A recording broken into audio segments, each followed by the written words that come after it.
Linkin Park, New Divide. Now, this song starts with a very cool, relaxed intro like this.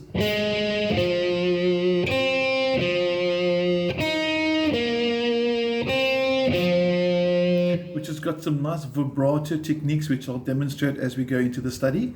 And also with this, you would have obviously got your PDF file that I'm hoping is in front of you or printed out.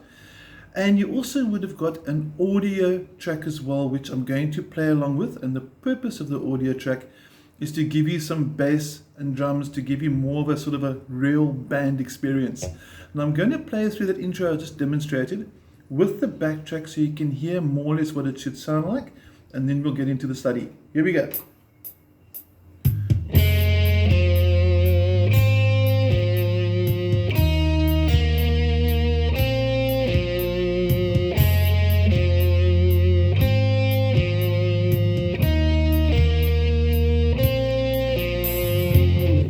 And then the song picks up tempo and goes loud. But let's get to it, and let's start with the intro riff as at the top of your PDF file. Now you're focusing predominantly on your fretting hand. Picking hand doesn't do too much yet. It's nice and simple downstrokes the whole way through. And the notes are sort of paired together, and the timing is quite important. It's going to go 1 and 2 and 3 and 4 and 1 and 2 and 3 and 4. And you can hear the click 1 and 2 and 3 and 4. If I play the beat 1 and 2 and 3 and 4 and 1 and 2 and 3 and 4. So watch out for that offbeat as well. Now the first note is going to be fret 1 on your 3rd string, and then 3rd finger to 3rd fret, 4th string. So for this song over here, it's actually just convenient and coincidence that fret 1, finger 1, fret 3, finger 3, fret 4, finger 4, or pinky. We're not using the middle finger for the intro riff. Okay. Now we spoke about vibrato. Listen to the 2nd note. You can see my note is being sort of bent up and down slightly. This is without it, no vibrato. Sounds cool. And now with vibrato,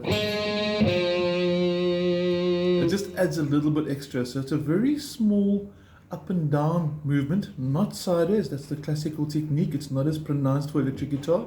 We want that movement, and you'll notice that while I'm going up and down, the shape of my hand yet doesn't change. Okay. On to the next pair of notes. Also 1 and 3, but this time the 1 starts on the 2nd string, and the 3 is still on the 4th string.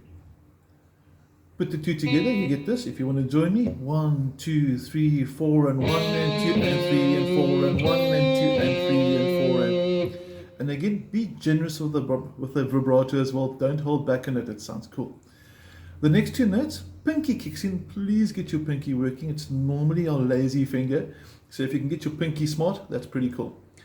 We're now going to go 4 and 3. That's pinky on the 4th fret of the 2nd string. And this time, the 3 is not on the 4th string, it's on the 3rd. Got that? And let's go back to the beginning and build it from the top.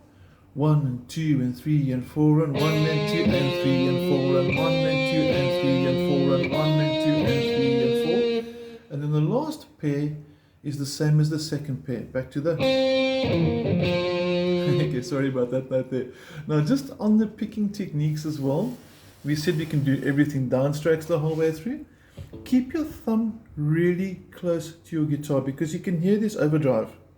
Okay, you can hear. If I put the overdrive off, it would sound like this. That's a clear tone. It also sounds cool, so it will sound good on an acoustic guitar as well.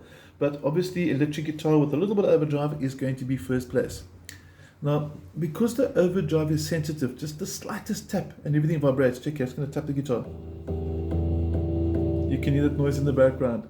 So the thumb is keeping my guitar quiet. So this would be a bad technique because I've got all that noise in the background. If I do this, thumb tight against the guitar, guitar's dead quiet when I relax. Okay, and then downstrokes the whole way through as you go to the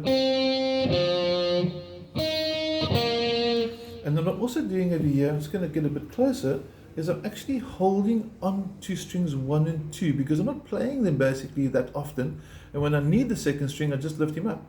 But I'm actually making sure that my strings are quiet by keeping as many of my picking hand fingers on the frets or on the strings that I'm not using, and also keeping my thumb nice on contact for the strings. Okay, that's pretty much your introduction. It's as easy as that. And then when it gets noisy, okay, you play the intro through one more time. So you actually need to sort of jam this with somebody to get the full environment, get the full effect, or you can obviously use the backtrack. So I'm going to take you now into the power chords, which is going to be F, A flat, E flat, B flat, the power chords. That means they're going to have a 5 next to it, so it's F5, A flat, 5, etc., etc. And it's simply going to go, I'm going to play it through once.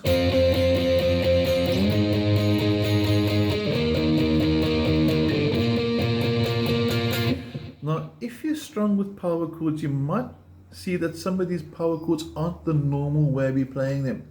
For example, we'd normally play an F5 here. We'd normally play the B flat 5 there. But for this song, he goes to a higher octave. So it's also F, but higher. This is your lower octave. This is your higher octave. You can hear the pitch has changed, but it's still F. Now, you need to get the pinky going into the next fret. So have a look at the finger allocation. Middle finger's off, take him out the way. Finger 1's on fret 3, 4th string. Finger 3 is going to be on fret 5. And pinky, fret 6, 2nd string. And for the strumming for this, one of the few times where we're not going to go down, up, down, up, down, up. We're just going to go everything down. It's a nice, loud, strong, driving rhythm. So just, I think grinding, it might be quite a good way to describe it. You just 1 and 2 and 3 and 4 and it's as simple as that. Now, when you look at the change from the F to the A flat, we keep that shape. I'll normally put my middle finger just touching lightly on the top string like that to make sure it can't vibrate. If I do this, I've got no control over the string. If I put him there, he keeps my guitar quiet. So the middle finger might look like it's pushing something, but it's just touching the strings to keep them quiet. Okay. Now, A flat is going to be 3 frets up from F. So there's your F, 1, 2, 3. There's my A flat. It's going to be fret 6, fret 8, fret 9. And if we do the changes from F, we're going to count 1 and 2 and 3 and 4 and 1 and 2 and 3 and 4 and the next chord, E flat, is really quite easy. You simply jump up, but now the pinky need not be there anymore. It now goes into the same fret as the 3rd finger, and that's going to be. And then the last chord in the sequence is going to be the B flat, which is going to take place here. Fret number 8, fret number 10, fret number 11, and there you can see the double dot. So we're playing our power chords a lot higher than normal, which makes us quite a cool study the whole way through. So if you want to play it through with me, that'll be quite sweet. And we're going to go 1, 2, 3, 4, and...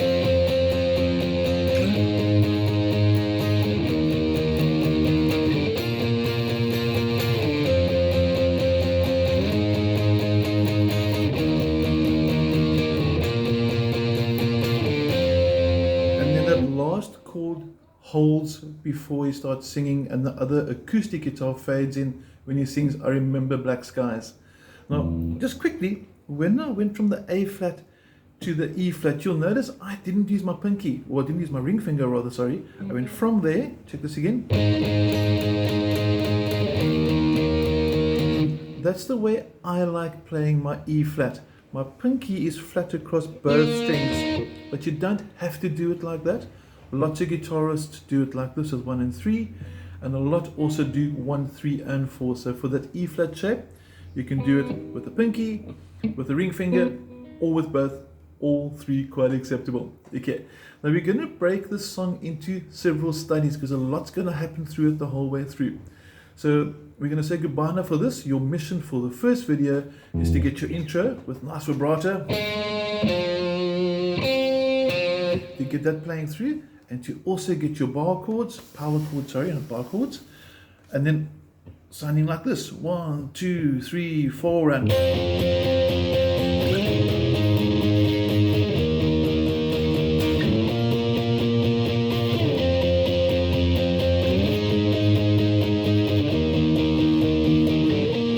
remember to hold that last F when the acoustic guitar comes in. And when we say acoustic, when he plays that last F, you're going to hear the acoustic guitar playing this. Obviously with sound. There we go. See you in the next video. We'll take you through the clear chords and we'll finish up the song. Thank you.